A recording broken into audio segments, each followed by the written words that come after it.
I come from a family where the women did not go to work. I had to fight with my father to allow me to take up a job. What gave you the strength to go against your family? From humble beginnings to becoming India's richest female fashion designer, she also revolutionized sustainable fashion, empowers artisans, and dresses some of the world's most influential women, including Priyanka Chopra, the Duchess of Cambridge, and Beyoncé. Looked at me and said, "Only 10 stores so far? You can do so much more." And I'm like, look at that. You were the first Indian designer to collaborate on a Barbie doll. Sally had no idea what hit us when the doll got released. And oh my God, our DMs got flooded.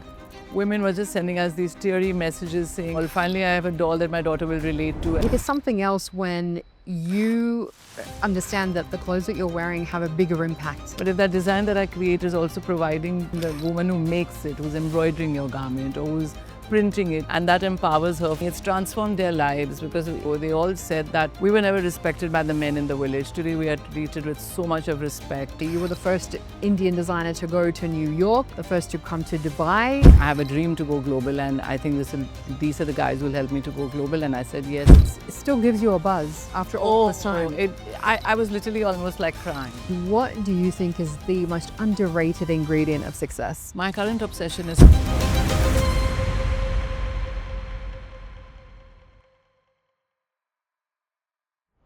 Fashion isn't just about what we wear, it's about the stories we tell, the values we uphold, and the impact we leave on the world. I'm Sally Mousa, and this is She Leads, where we dive into the stories of trailblazing women who are redefining leadership, breaking barriers, and inspiring change. And today we have a true icon with us, Anita Dongre. From humble beginnings to becoming India's richest female fashion designer, she also revolutionized sustainable fashion, empowers artisans, and dresses some of the world's most influential women, including Priyanka Chopra, the Duchess of Cambridge, and Beyoncé, amongst many others. Anita has built an empire that blends tradition with innovation, style with purpose, and business with social impact. Anita Dongre, welcome to She Leads. Thank you, Sally, for this very kind introduction. Thank you so much for having me on the show. I feel like we've only just touched the tip of the iceberg with you, but I want to go back, Anita, more than 40 years ago, when you were 19 years old and you had just graduated from college. You decided to get 2 sewing machines and start your own label. Yes. Take us back to that time. What were you thinking? And did you ever envision where you would be today? You know, when I was in college, I really found my calling, because I walked into that institute, and within the first week, I loved what I was doing so much, because it was very practical. You had to use your hands. We were taught to cut, we were taught to sew, we were taught to embroider, and I just loved working with fabric and textile. And I just knew that this is what I'm meant to be. And then in college, I did my thesis on a lot of big global designers. And since then, that little girl started dreaming, is that why can't an Indian designer make it global, and why can't it? So today, if I have, managed to have a presence, global presence, but it was a dream that took seed in that little girl's head more than 40 years ago. What was it at that time that you wanted to do? What was the aim in that moment? At that moment, for me, fashion was a passion, but I was very fierce about also being economically independent. I come from a family where the women did not go to work. I was the first woman in my family. I had to fight with my father to allow me to take up a job. I worked for 2 years after graduating, and then I started the business. So I had to fight for my rights, and economic independence was something very, very close to my heart, and that was something I was very sure I want to be independent. What gave you the strength to go against your family, people around you who maybe said, what are you talking about? How can you do that? What gave you the strength to propel forward? Just the belief that this is what I have to do, and I have to do it, and it's my birthright to be able to do this. I has to, fight with my dad and say that why can my brothers work and why can't I? And why is it that men can work and why can't women? We're equally capable, we're equally smart. There's to reason with him, has to talk to him, and And I managed to make him you know, see it my way. And eventually he became one of my biggest fans. When was the moment where he saw what you had created and you felt like he came over to your side? I think when the business reached a pretty good, I think we had, I was working with about 10 stores that time. And he looked at me and said, only 10 stores so far? You can do so much more. And I'm like, look at that. So he did do a complete U-turn later on. I think that generation just needed to be convinced with love, and you needed to show them that you are serious about what you want to do. So Of course, your designs have become synonymous with elegance, with empowerment, with sustainability as well. But at that time, one of the hardest things is finding your voice as a designer. When did you find your voice? What was that like? I think I truly, I think when I started working on, on the grassroots label in my collection, and I started working with artisans in rural India, and I'm really passionate about taking employment back to rural India, and I started creating designs in collaboration with them, and that's when I really found my true calling. I mean, I always loved fashion, but now when I'm designing with a purpose, where for me, fashion is, honestly, Sally, it's an emotion. For me, I love making women look beautiful. For me, when you wear the right outfit, you feel great about yourself, you feel happy, I'm spreading happiness. But if that design that I create is also providing to the person, the woman who makes it, who's embroidering your garment, or who's printing it, or who's putting in, making it with her own hands, and that empowers her, for me, it's a complete win-win. I have to say, today I'm wearing Anita Dongre, and it does make you feel incredible when you do wear it. But it is something else when you understand that the clothes that you're wearing have a bigger impact, much bigger than just for you to look beautiful. When was that moment where you made that shift where you said, okay, I need to make an impact in women's lives? When did that happen and how did that happen? Quite recently, actually, I think the first grassroots collection I did would be about 10 or 11 years ago. My son was a catalyst to this. A friend of his, reached out to me and said that there's an NGO in Gujarat, and the women practice this craft of embroidery, and they don't know how to make a business out of it. Like, they don't know what to do, because whatever they are making is not selling. The youngsters are not buying it anymore. So can you go visit them, and can you see what you can do? And Yash was like, Mom, please do this for him. So I went to this village, and I just fell in love with the women there, with their determination, with their enthusiasm, and how they wanted to how they wanted their work to be seen by more people. So I started working with them. I started understanding what their craft is, and then I started creating designs, and I changed the colors. I changed the entire way they used to work, because they used to work in a very traditional manner. So typically, women artisans in Gujarat would embroider garments when their baby girl was born.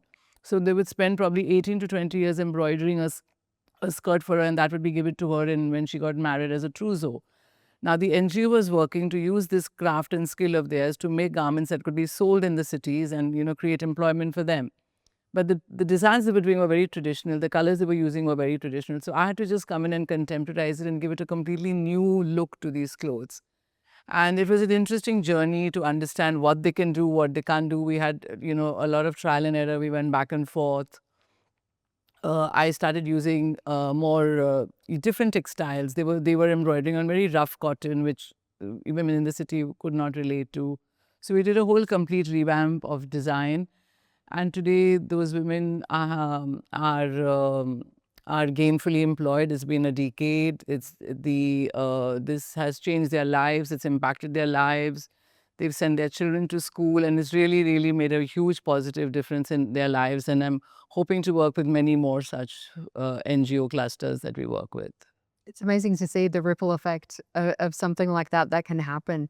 There are specific stories of some of the women that have really touched you, that have really amazed you. Oh, so many. It's transformed their lives, because when I last went, which is quite a few years ago, they all said that We were never respected by the men in the village. Today, we are treated with so much of respect. And, all villages in India, they have a panchayat. It's like the committee that manages the decision making in the villages. We were never called to these meetings. Today, we get called and we get asked, our opinion is considered. Today, the men treat us with so much respect. They help us in our work. If there's an urgent collection that has to be sent to the city, they'll help us. They'll take it for us. And they just view us so differently because now we're economically independent. We're using our money to buy things what we want. If I want to buy a pair of bangles, I don't have to go to my husband and wait for him to be in a good mood to give me the money for those. I can afford to buy it on my own. So it's a complete game changer, Sally. Yeah. And economic empowerment is a game changer for any woman. Yeah. City, village, New York, London, Dubai, anywhere in the world. It's so true. It's so true because it doesn't just change her life, it changes the family's life, Family's life. the community's life. Absolutely. And it uplifts the economy. And when you empower a woman, she uses the money very judiciously. She'll always use it for good, which is not sometimes what you can say for the man. He might waste it, but she will never. She will use it for the kids. She'll use it for education. She'll use it to repair the house. She'll use it to buy something for the home. She'll always make sure that the home flourishes. It's incredible. It's truly amazing. The fashion empire that you have built, I mean, let's just talk about a few of the labels that you have. House of Anita Dongre, Anita Dongre Couture as well, Grassroots, which you mentioned as well, and Global Desi as well. How do you build a fashion empire like that? And what kind of challenges did you see along the way? Sally, I didn't plan this. It all just happened. And was first created 25 years ago because the Indian woman was, had now stepped out of her home. She was taking up jobs. She had a career. Her mother wore a sari. She was looking to wear clothes that are more contemporary and global. So that's how Anne was born. Anne was born with a desire to create contemporary Western wear for the Indian woman. Global Desi was born because of my love for Jaipur and my trips to Rajasthan. So, there was this whole boho side in me. So, I used to love creating these boho chic clothes from Rajasthan. So, it became like a little boho chic label, which became a brand later on. Anita Dongre was created to make bridal wear comfortable for the Indian woman. So, we created wedding wear that was usually very heavy, very ornate, very uncomfortable. And we started creating wedding wear that was easy, fun, pockets in your lehengas, comfortable for the modern Indian woman because she had completely changed. The Indian woman has changed in the last 2 decades. She has fun at a wedding. It's no longer a place where she just stands and is formal. Weddings have become, Indian weddings, have today become a global phenomena. Everybody wants to attend an Indian wedding. So I just wanted to create clothes that are very craft-based but very, very comfortable at the same time. And then grassroots was my passion that came later. So it all just happened very, very organically and very, very intuitively and just felt right at that time to do that. How are you keeping up with what is contemporary right now and making sure that you stay relevant, but you're still, like you say, you're uplifting traditional Indian handicrafts? How do you strike that balance? So when I work with grassroots, I'll always do styles that are very classic because there's so much craft that goes into grassroots, and especially if it's a more occasion wear garment in Anita Dongre or grassroots, the more occasion wear it is, or the more let's say it has a lot of craft on it, I like to keep it timeless because I want the woman to have that garment in a wardrobe forever. I wanted to pass it on to her daughter. I want the daughter to pass it on to her daughter. I want it to be a timeless piece of craft in your wardrobe. So then I keep it completely timeless. If I'm doing a small ready-to-wear collection, then I might add a few trends in it because I know ready-to-wear is something that, women want, to reflect the trend of the moment. So I kind of balance that.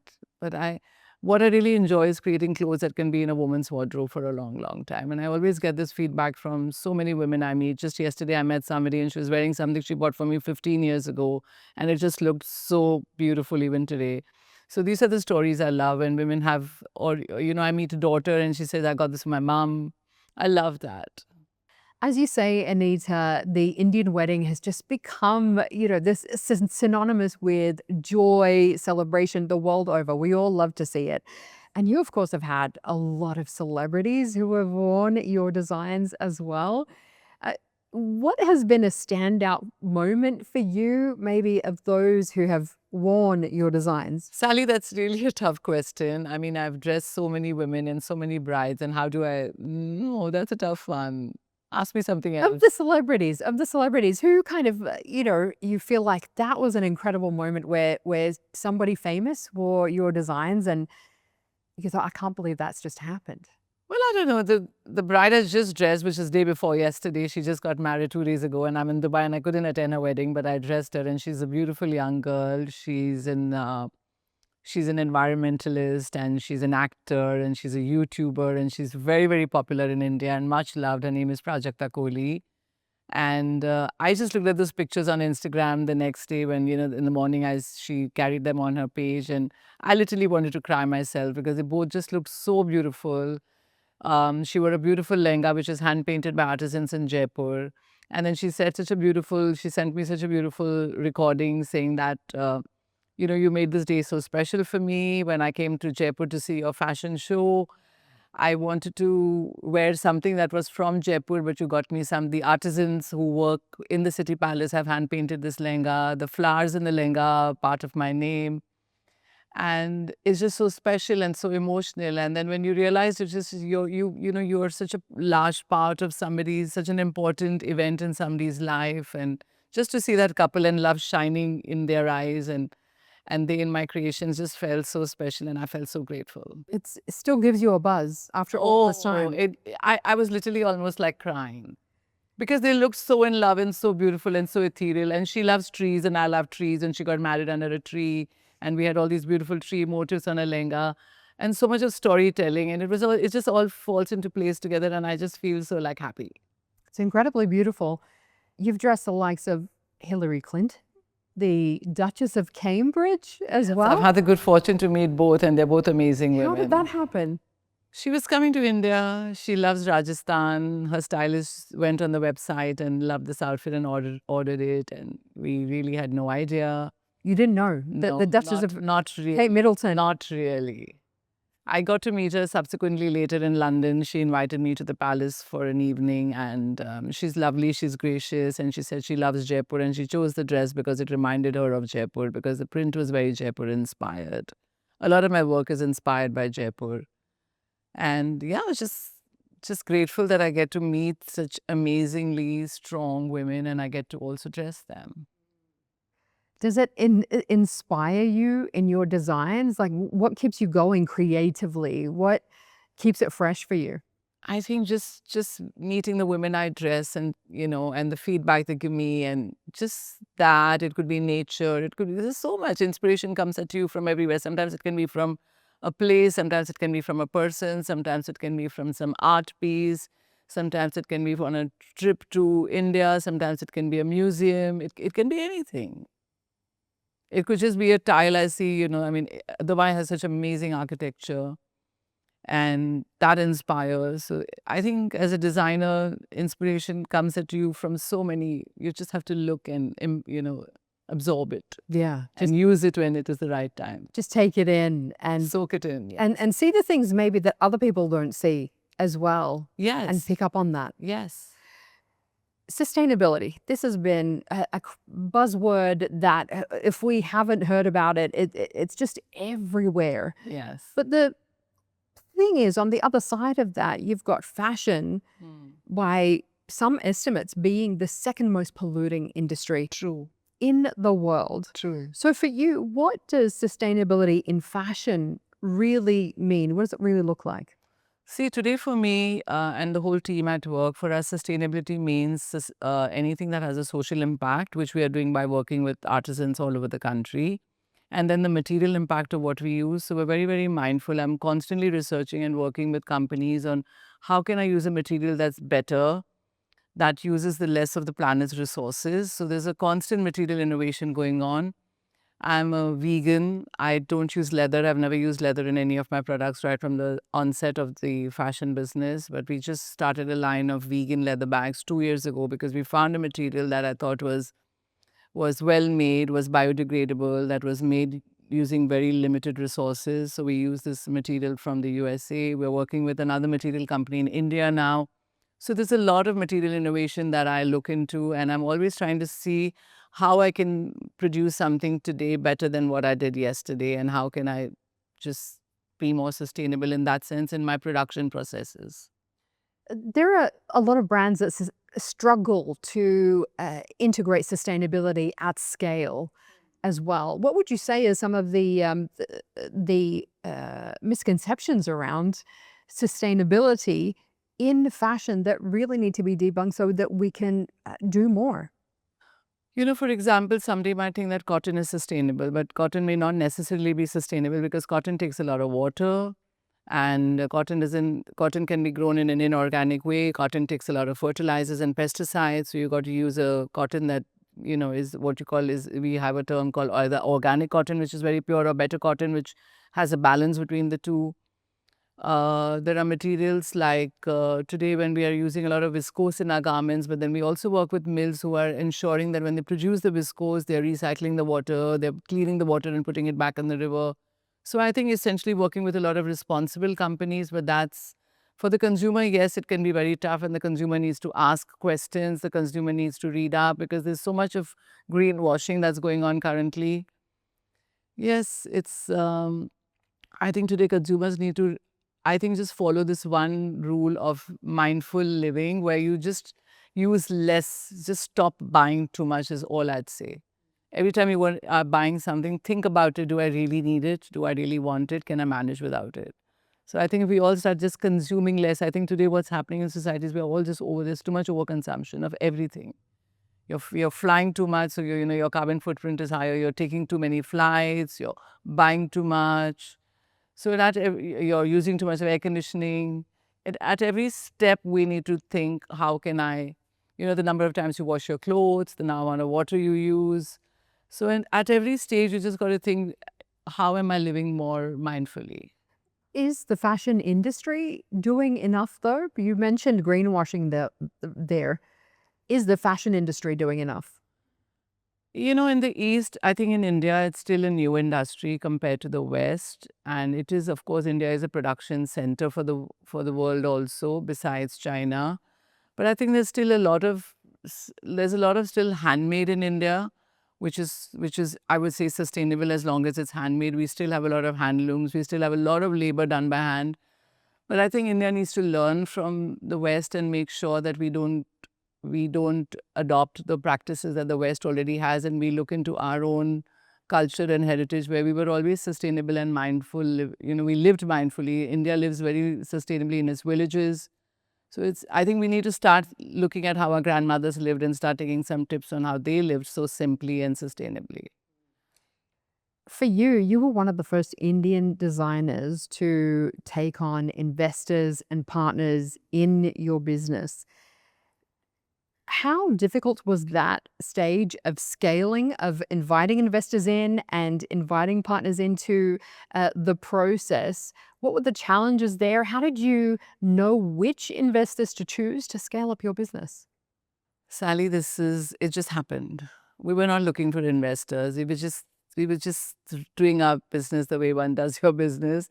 And Janet Atlantic came to India with a desire to invest in an Indian fashion house. They reached out to us and they gave us a proposal. And I said, this is fabulous. This is an American company. It's a private equity firm in the USA. I have a dream to go global. And I think these are the guys who will help me to go global. And I said yes. And it was as simple as that. It's as simple as that. Interesting, interesting. And of course, that put you on the map, essentially. You were the first Indian designer to go to New York, the first to come to Dubai as well. What did that do to the business? How did that make the business evolve for you? It's just, I would look at it as very organic growth. It all happened slowly. New York, I think we opened the first store, it would be about 5 to 6 years ago. Dubai, the store in Dubai happened 2 years ago. We just opened the second branch last month now. So it's been a very slow organic growth, Sally. It's not been like very quick. I like to do things when they feel right and when I'm ready to do them. And so, are you designing with these markets in mind? Why is Dubai so important for you as a market now that you have 2 stores here? And are you designing something specific for this market too? I've always loved this region. I have a lot of my family moved to Dubai almost 30 to 40 years ago. I have almost 25 first cousins here. So I've always come here on family holidays and I've loved Dubai. And Dubai has really today become this international city where people are coming in from all parts of the world. And I remember when I first went to Dubai Mall and I was like, one day I'm going to have a store here and I'd love to be in the city. And then we've been having clients from this region shopping with us in Bombay for so many years. So one had kind of understood what they want and what they desire. So I was excited to come to Dubai. And yes, I definitely do a special collection for this market. We've just launched our Ramadan collection too.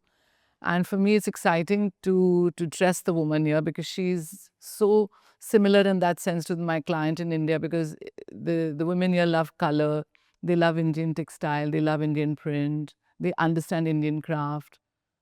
And I think the cultures are very close. Yeah, so it's exciting for me to be here.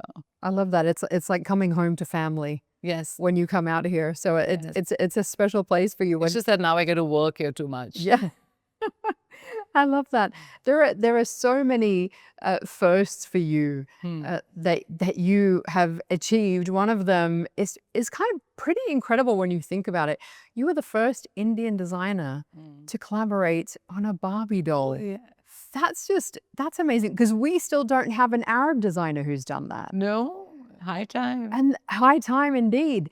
But what was that process like? How did you manage to become the first to do that? Like again, I said, life just happens. They wrote to us. They wanted an Indian designer. They wanted a Southeast Asian Indian designer to create the Barbie Diwali doll. And I think I probably have a presence in New York, and I've always stood for women empowerment, and I've always spoken very strongly about it. Maybe that's why. And I looked at it as a great opportunity to show, that the Indian woman has changed today. And I really wanted this doll to look young, contemporary, cool, exactly what the Indian woman is all about today. And then Sally had no idea what hit us when the doll got released. Like, I just did this beautiful doll. I was happy with it. The production came out, they launched it, and then, oh my God, our DMs got flooded. Women were just sending us these teary messages saying that finally I can gift my daughter a doll. Finally, I have a doll that my daughter will relate to. And there was so much emotion that poured out to us from all corners of the world. The doll, of course, was sold out. And then came, where can we get the doll? Where can we get the doll? So it was just amazing what that one doll created. It's amazing when you think about it from the perspective of representation.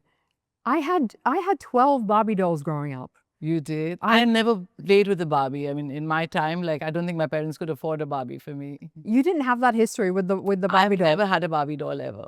And so, but you understood, you felt the impact of what that meant in terms of representation. Once it was launched. Incredible. Honestly, when I did it, I didn't even know. I was just being me and creating a doll that I thought is what I would want this doll to look like.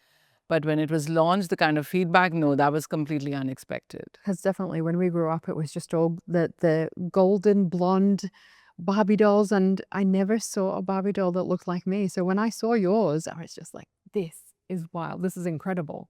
I'm so happy I did that. To be a child, to see yourself represented in that way is incredible. That's life-changing. I'm glad I did that. That's amazing. So when you create things like that, when you're thinking about what's next for you, we're talking a lot about technology these days in terms of what that is doing, in terms of changing industries. How do you see technology, AI, changing the fashion industry? I think for me, the business, I mean, we definitely use a lot of technology at work, but for design, I really don't see how technology is going to impact me right now. I mean, I don't see it because for me, everything is handmade. We still do everything the very traditional way in my work.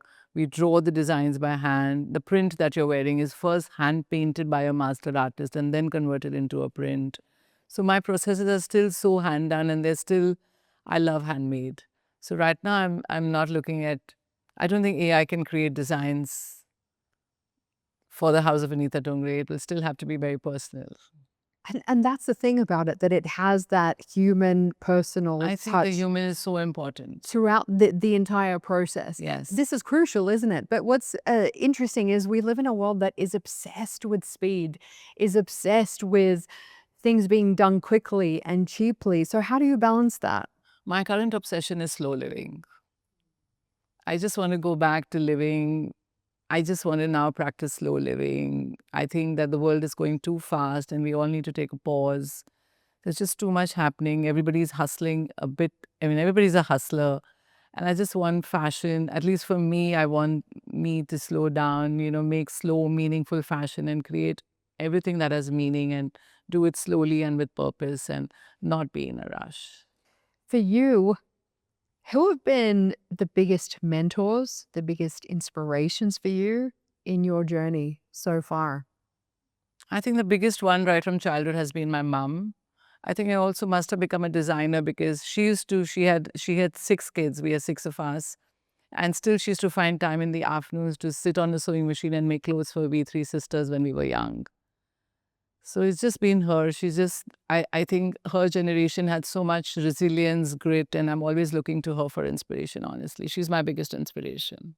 What is a pivotal thing that you have learned from her along the way? I just think resilience and the way she's always happy, Sally. Like she has such few expectations from life. And I think our generation now wants so much from life. And she just, whatever comes her way, she accepts it so gracefully. And I just want to learn to be like her.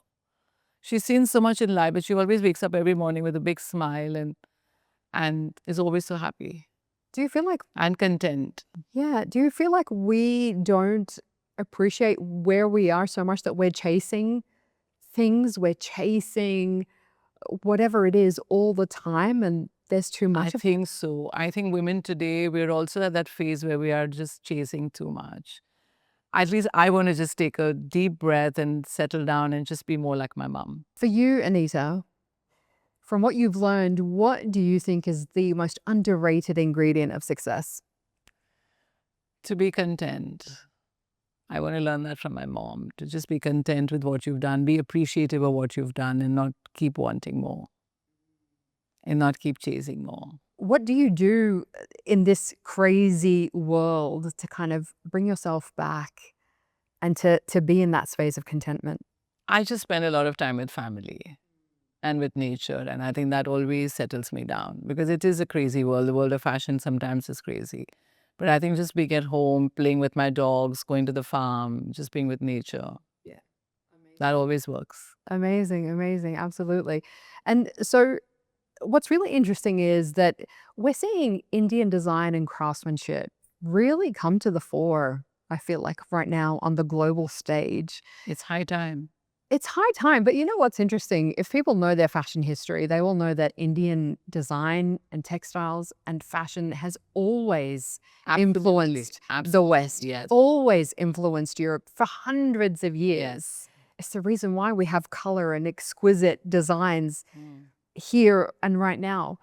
Where do you see Indian design in the future on the global stage? I think a lot of Indian designers have already made their mark on the global stage. The last 3 years, I think, particularly have been really exciting. We've got so many showing in Paris at Couture Week. We've really got a presence now, and I think it's just going to go up and up every year. We're finally making a presence globally. We've already started, and it's just going to go up, like I said. Is there a particular area that is going to be really taking over? Is it about bringing back craftsmanship? Is it the innovation? What do you see really I think coming out? India excels in craftsmanship, and it'll be about bringing craftsmanship back to the global stage because we've somewhere lost that, and India is the best at that.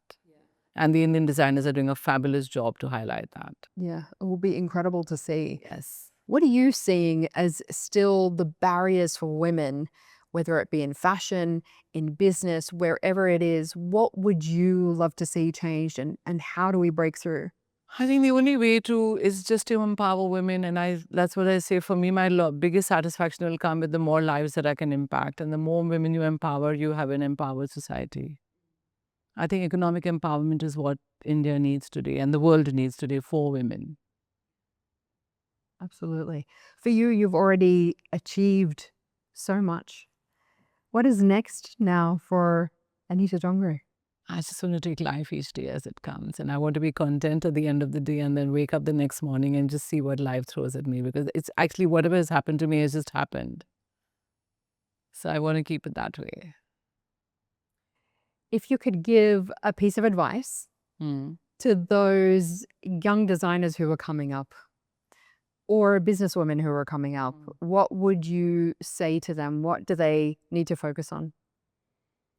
Well, I think hard work and discipline, I mean, I don't, that's an obvious and that's a given, but is to enjoy the journey and don't focus so much on the destination. Because I feel at some point of time, that's the mistake I made. And I would say to everybody is like, just enjoy the journey. And don't worry about the destination. It'll one day just be there and that'll be your destination. It's amazing to look at what you're doing now. You're 61, you are not stopping, and I love seeing that, and it's just more and more. But what would you say has been your greatest success so far?